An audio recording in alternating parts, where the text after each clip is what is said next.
Good evening to all of you. ऐसा उम्मीद है आप स्वस्थ होंगे।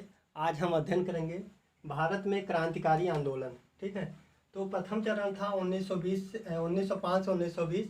द्वितीय चरण था इसका 1920 से 1947 के मध्य।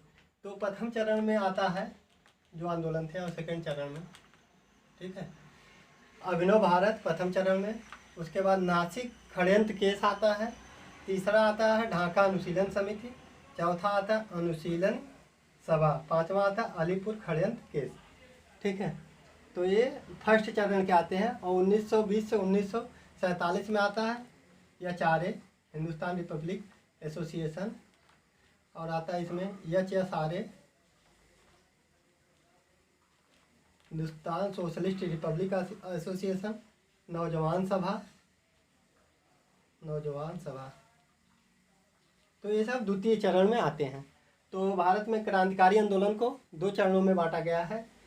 तो भारत में ब्रिटिश शासन की नीतियों के विरुद्ध भारतीय युवा वर्ग ने किसानों और मजदूरों की हक की लड़ाई लड़ना शुरू कर दिया और युवाओं में देशभक्ति की भावना जागृत करने का प्रयास किया गया। इसी को आधुनिक इतिहास में राष्ट्रवादी आंदोलन के नाम से जाना जाता है। ठीक है, तो आज हम पढ़ेंगे अभिनव भारत। ठीक है, प्रथम चरण के अंतर्गत अभिनव भारत क्रांतिकारी आंदोलन जो था। ठीक है, अभिनव भारत।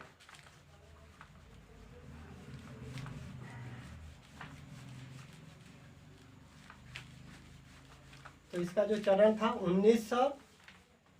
फर्स्ट चरण था 1905 से 1920 तक हम कंप्लीट करेंगे। तो इसके अंतर्गत हम पहले पढ़ेंगे अभिनव भारत। ठीक है, इसके अंतर्गत हम पढ़ेंगे अभिनव भारत। ठीक, तो इसमें क्या है, अभिनव भारत की स्थापना जो हुई थी 1904 ईस्वी में हुई थी। ठीक, इसके जो संस्थापक थे BD सावरकर थे।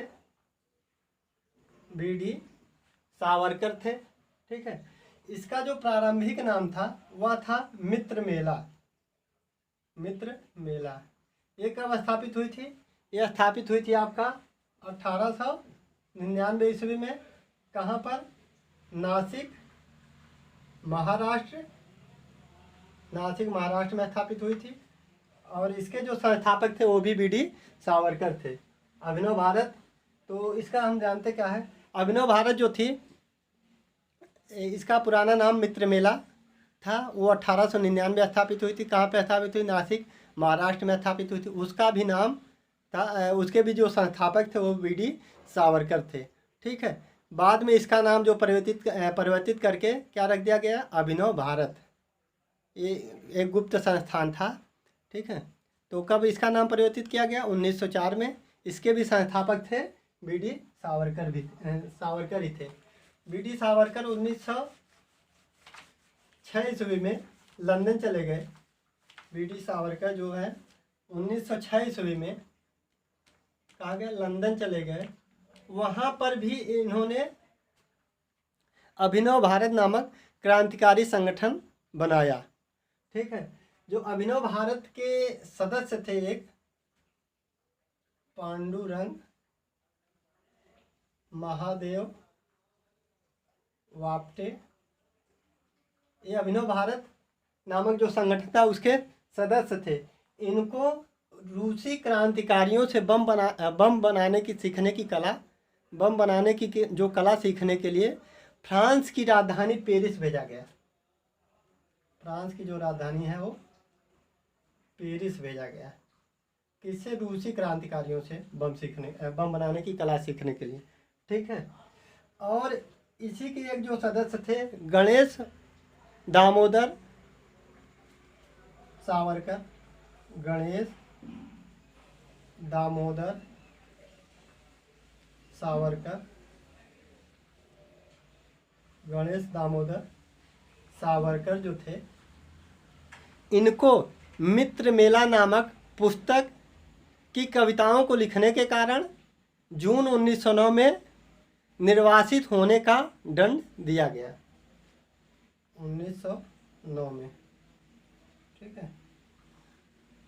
मित्र मेला नामक पुस्तक की कविताओं को लिखने के कारण निर्वासित होने का दंड दिया गया। तो ये पूछा जाता है अभिनव भारत नामक संगठन की स्थापना कब हुई थी? तो ये हुई थी 1906 ईस्वी में हुई थी। कहाँ पे हुई थी?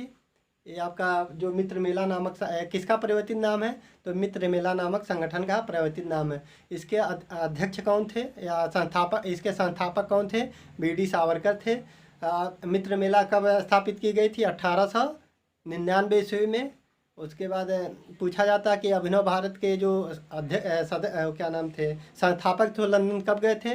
तो 1906 ईस्वी में ये लंदन गए थे। और ये भी पूछा जाता है पांडुरंग महादेव आमटे बम बनाने की कला सीखने के लिए कहाँ गए थे? फ्रांस की राजधानी पेरिस गए थे। ठीक है। और ये भी पूछा जाता क्या नाम BD सावरकर विनायक दामोदर सावरकर किसके शिष्य थे? तो ये बाल गंगाधर तिलक के शिष्य थे। बाल गंगाधर तिलक के शिष्य थे। BD सावरकर मतलब बाल गंगाधर तिलक के शिष्य BD सावरकर। ठीक है। तो राष्ट्रवादी आंदोलन पूछा जाता है। राष्ट्रवादी आंदोलन क्या होता है? तो ब्रिटिश शासन की नीतियों के खिलाफ भारतीय युवा वर्ग ने मजदूरों और किसानों की हक की लड़ाई लड़ना शुरू किया गया और युवाओं में देशभक्ति की भावना जागृत करने का प्रयास किया गया। इसी को आधुनिक इतिहास में राष्ट्रवादी आंदोलन कहा जाता है। Okay, thank you.